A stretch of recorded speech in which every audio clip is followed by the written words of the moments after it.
Indonesia siap berangkatkan calon jamaah haji pada tahun depan.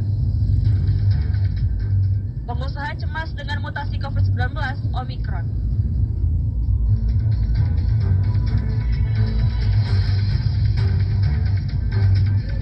Inilah warta berita selengkapnya pendengar untuk edisi hari Selasa tanggal 30 November 2021.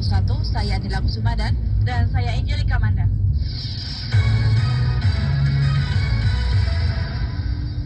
Mengawali warta berita siang ini kami hadirkan sekilas berita utama.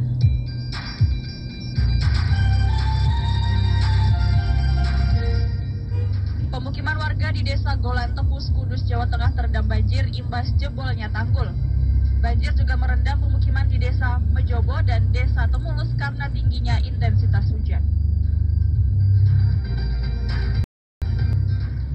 Pelaksanaan musyawarah daerah atau Musda keluarga besar putra-putri KBPP Polri Sulawesi Utara berlangsung ricuh. Seperti dilansir dari kantor berita Antara, pimpinan pusat KBPP Polri memutuskan untuk membatalkan acara tersebut. China berjanji akan menyumbang 1 miliar dosis vaksin COVID-19 ke Afrika. Dilansir dari AFP, Presiden Xi Jinping mengatakan pandemi harus dilawan bersama. China juga akan mengirim 1.500 orang pekerja medis.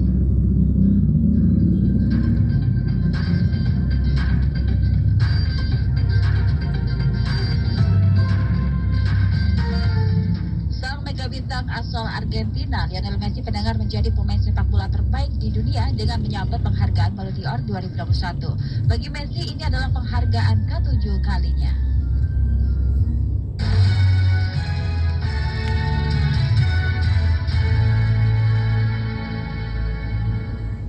Menteri Agama Republik Indonesia Yakut Khalil Qumas memberi lampu hijau memberangkatkan jamaah haji pada tahun depan karena sudah mendapatkan persetujuan dari Arab Saudi. Kepastian disampaikan Menteri Agama dalam rapat kerja dengan Komisi 8 DPR RI seperti yang diliput Rizky Supermana berikut ini. Rapat kerja pada hari ini dengan mengucapkan Bismillahirrahmanirrahim.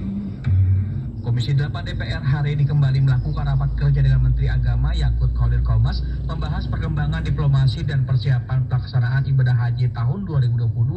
Menak menyebut pihaknya telah melakukan koordinasi dengan pemerintah Arab Saudi yang disetujui jemaah haji Indonesia dengan syarat ketat terkait vaksin, karantina, akomodasi, dan penerbangan. Ia memastikan jemaah haji Indonesia dapat melakukan ibadah haji tahun 2022 yaitu dengan syarat administrasi melunasi BPIP